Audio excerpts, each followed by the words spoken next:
Taylor Big Booty 95, like, Oh. that's not it. That's not it. That's not it. That's not it, not it. So y'all put your hands together for Taylor!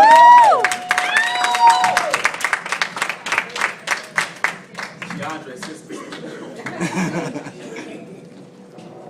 Hey everybody. Hey! Okay, so shameless plug. I'm Taylor. I go to UNCG in Greensboro, and thank you. I'm president of an organization called Wilverse Expressions. We're a spoken word performance writing organization. So yeah, that's how I got started doing spoken word. Because I've been writing for a long time, but it's doing spoken word. And I'm really happy because I'm here with my brother and sister, Brittany and Josh. Well, Andre. Bernice, we still think her name is Bernice. And yeah. So this first poem, y'all mind if I do two? Yeah, go ahead. This first poem I'm gonna do is called 1 and 4. Yeah. Okay, never mind. I'm just gonna.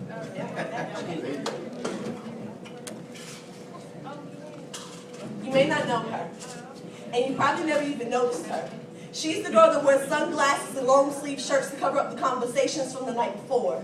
He wrote love on her arms to show her the way she returned it was wrong, reciprocated her wrongs with discipline, using parental phrases like, "I'm doing this because I love you, and this hurts me more than it hurts you." She walks with her head down because the weight she bears on her shoulders put a permanent arc in her neck with a tattoo that read, "You're not good enough." Her hips, they never sway. Come on, baby, come on. She was beaten until she felt unbeautiful, so confidence was stripped from her steps, but I see her, an angel, forced to mingle with demons because an illusion of love has scratched, torn, ripped her wings away. Gravity has become a second language. Forced to speak a style of dialect, every time the ground kisses her cheek, her vernacular was limited to moans, screams, and cries, but lately, she's just been silent.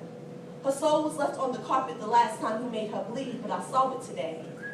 You may not be aware, but she's a poet that wears her soul in the rare moments she smiles. I felt her soul today. It reached out to me in passing, hoping that I would touch it and hear it. I spoke to her soul today, and it told me it wanted to perform a poem for me. Her soul said, "I was told I was supposed to love with my heart, but my heart's been beaten. I have a bruise on my chest where he beat my heart. He sucked the life out of me. My dehydrated body can't cry anymore. My fingers don't feel anymore. My back can't straighten anymore. I have a new best friend. Flat and consistent. I trust the ground because when it hugs me, he stops telling me he loves me, but when he loves me, I only feel it on my face. I'm weak with no way out. I need a way out. The smile that I have now is forced courtesy because you made eye contact with me, somehow making me feel important." She continued to walk past me, and my eyes never left her smile, but her smile left her face, and her head dropped back to its normal place, and I realized she's the 1 in 4. One of millions whose stories will never be told. She'll never be interviewed by Diane Sawyer. Her bruises will never appear on TMZ. She'll just continue to be another battered woman who will never speak about her lover's exploits, and I can't do anything for her from this stage. But I ask that everyone in this room pray for every woman who's ever felt love on her face. You know, I met a woman the other day.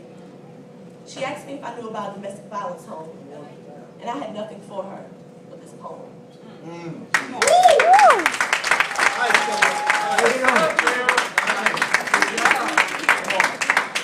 So my next poem, in WBX we do shows every year, and usually it's a combination of theatrics and poetry. So the show that we did last year, or last semester, it was called Chain Letters. And the scene that I was in was the religion scene, and I had to pick a character, like basically one of the 7 deadly sins to portray. And so, being the fun person I am, I picked lust. So that's always fun. So this is my interpretation. One of my favorite sins.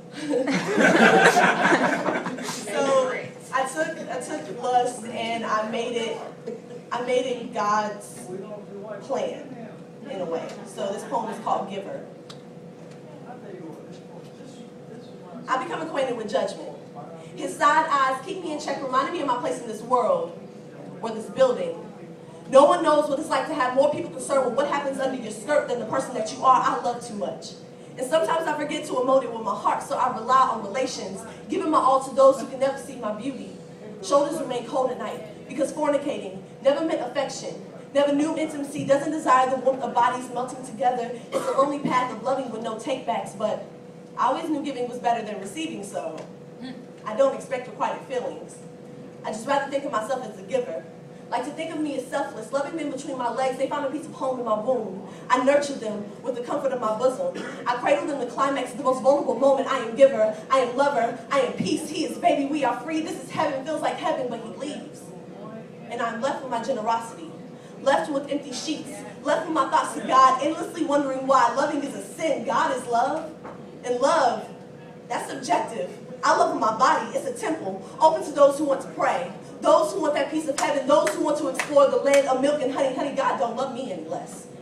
He ordained me as giver to feed the masses, even if it's just a small portion of happiness. Jesus fed 1,000 with a loaf. I feed with my love, and if giving is wrong, then condemn me, judge me, burn me at the stake, fold me for his will being done. God gives and asks for nothing in return, and I'm just following in his footsteps.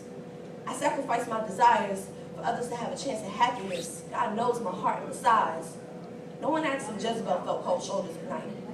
If she was acquainted with empty sheets, if she knew loneliness the way I do, women like us can't tell you what acceptance looks like. Come on, man. My sister, man.